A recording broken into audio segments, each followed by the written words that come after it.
hermanos, ¿cómo están? Es un gusto saludarles. Continuamos con nuestra lectura bíblica y comenzamos un poco más a adentrarnos, a seguir estudiando el libro de Crónicas, primer libro de Crónicas. Creo que a muchos, o en gran mayoría, podría empezarnos a ser un poco difícil de entender estos primeros capítulos, pero espero con esta enseñanza podamos comprender un poco mejor y principalmente que Dios hable a nuestras vidas. El título que le he puesto a este devocional es un árbol genealógico.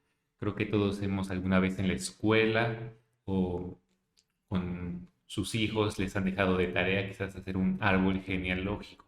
Yo me di a la tarea de buscar qué es la genealogía y viene y procede de la palabra griega genos, que significa raza o nacimiento, descendencia, y de la palabra logía, que es la ciencia o un estudio. Por ende, la genealogía supone el estudio y seguimiento de la ascendencia y descendencia de una persona o de una familia. Cuando estamos leyendo los primeros capítulos de Crónicas, estamos viendo muchos nombres que posiblemente se nos hagan extraños y no entendemos por qué vienen o por qué Dios puso esta genealogía en la palabra. Pero vamos a ir estudiando un poquito más y ver qué Dios quiere enseñarnos acerca de esto. En lo particular, a mí me gustaría saber de dónde viene mi ascendencia, no sé ustedes. A mí me gustaría saber cuáles son mis raíces, cómo fue que yo llegué a este lugar, qué vivencias tuvieron mis antepasados. Seguramente muchos de ellos tuvieron dificultades a lo largo de su vida, pero también sé que pudieron experimentar las bendiciones de Dios.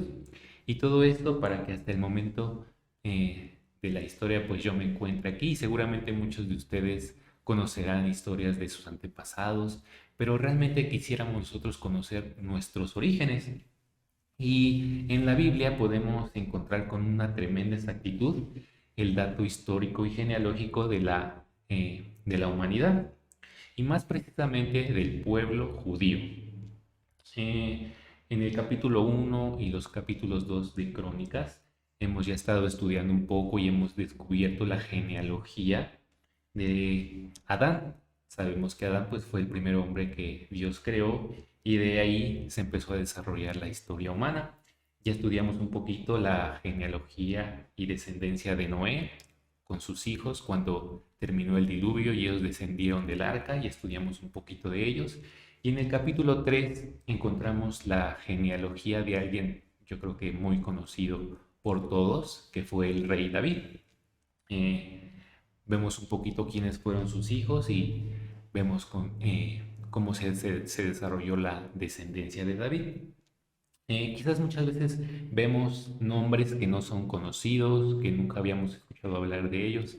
Algunos nombres resaltan más que otros por algunas acciones que hicieron y quizás fueron de mayor relevancia, pero para Dios cada uno de nosotros en la historia somos importantes. Algo que yo rescato de las genealogías aquí en los primeros capítulos de Crónicas, y yo creo que la más importante, es que nos profetizan, y más específicamente nos profetizan acerca del Mesías, que en este caso se nos enseña que el Mesías debería venir de la casa de David, del linaje de David.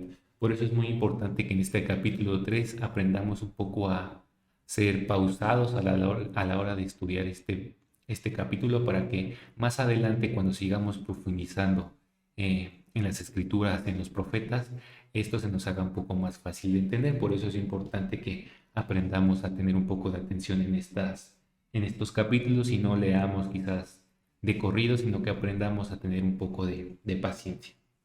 Y quisiera preguntarles, ¿alguna vez ustedes se han preguntado cuántas personas han existido a lo largo de la historia humana? Imagínense, si en nuestra actualidad somos alrededor de 8.000 millones de personas que habitamos el planeta, ¿cuántas personas más no habrán pasado ya detrás de nosotros? Somos nosotros una pequeña parte en la historia de este mundo.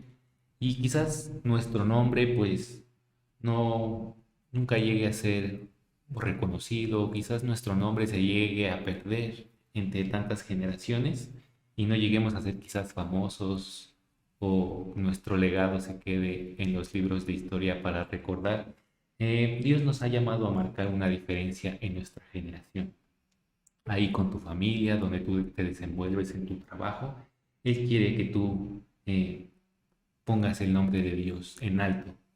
Eso es, en lo personal, yo creo que para lo que Dios nos ha llamado, para marcar una diferencia en nuestra generación y que su nombre sea exaltado de generación tras generación. Grandes rasgos es lo que nos enseña el tercer capítulo de Crónicas y los invitamos a que sigan estudiando sistemáticamente la palabra para que sea más fácil comprenderla, entenderla y pues estos devocionales pues también sean de ayuda para sus vidas. Les mandamos un saludo y que Dios les bendiga.